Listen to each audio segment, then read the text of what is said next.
How did thousands of Glasgow homes once stand in this park?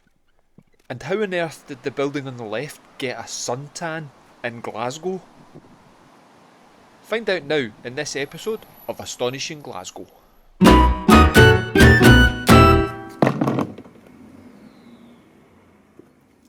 This episode starts in Giffnock, which is in East Renfrewshire, so not actually Glasgow.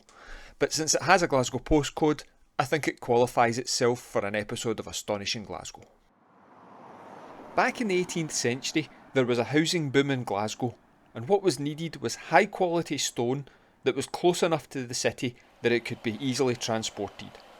It just so happened that the answer lay right here, just 9 miles from Glasgow city centre. This is Huntly Park in Giffnock. The 3.7 hectares of land became a park in 1938. It's a really nice open area with parklands, playing fields, football pitches and swing parks, and a designated area for the fairies. And not in an offensive 70s sitcom kind of way, but actual fairies, or at least plenty of offerings to the fairies from the locals who visit.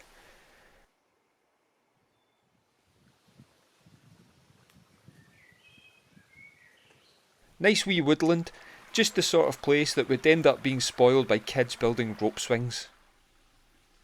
I didn't spot any, however.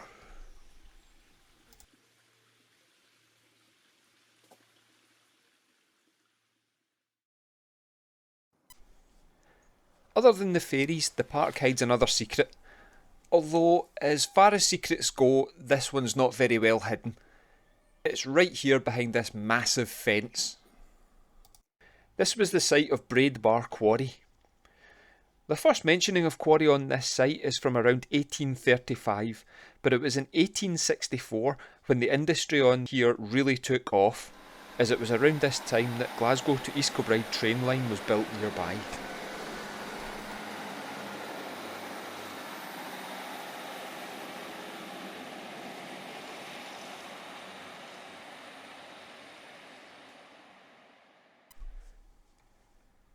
The branch line was laid right into the quarry. Just here before Giffnock railway station it left the main line. Curved along here to the side of May Terrace. Took a route along what is now Braidbar Drive, through the rugby club car park and into the quarry site itself.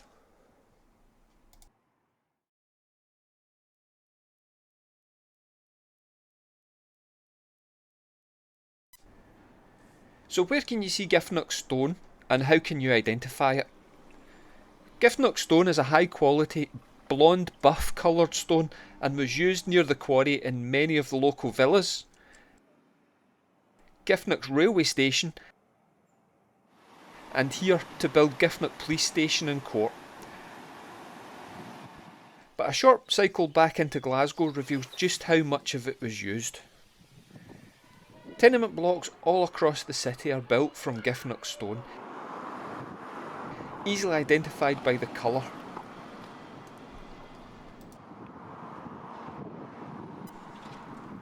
But as well as housing, it was of such great quality that the interior of Kelvingrove Art Gallery is constructed of Giffnock stone. If you've not visited the museum for a while, pop along. If you don't use them, you lose them.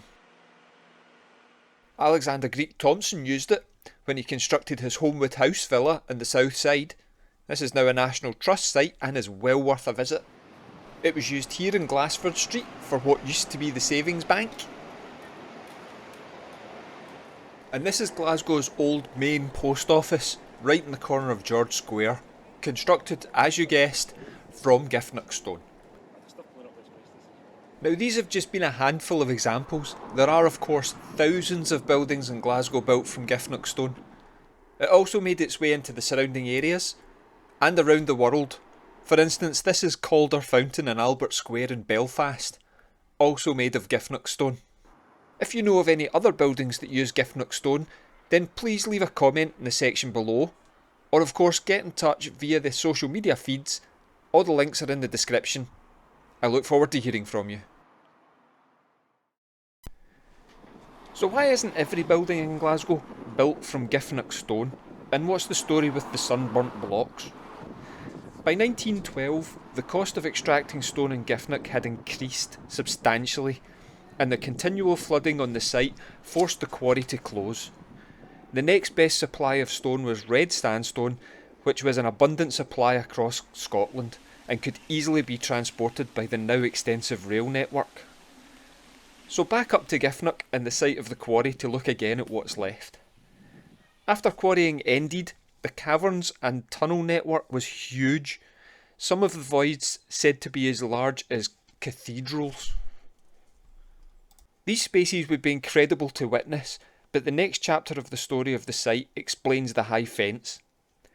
The quarry site was filled in the 1930s with foundry slag and industrial waste from William Beardmore and Co.'s Parkhead Forge. That's the steel foundry, not the shopping centre. This has left the area within this fence incredibly dangerous, with hidden voids, soft ground and toxic chemicals. So if you do come to Huntly Park, do not cross the fence, as the local emergency services won't even come and help you due to the dangers. There have been proposals to build houses on the site, but these never seem to come to anything, possibly because of the expense of making the site safe. So the next time you see a sunburnt tenement, you will know how a building can get a suntan in Glasgow when even people can't. If you've enjoyed this episode, please remember to hit the like and subscribe button, as it really helps my channel grow. Stay tuned to the end for links to more of my videos you may like, and feel free to get in touch through the comments section or via social media. All the links are in the description for you. Thank you very much for watching, and see you on the next episode of Astonishing Glasgow.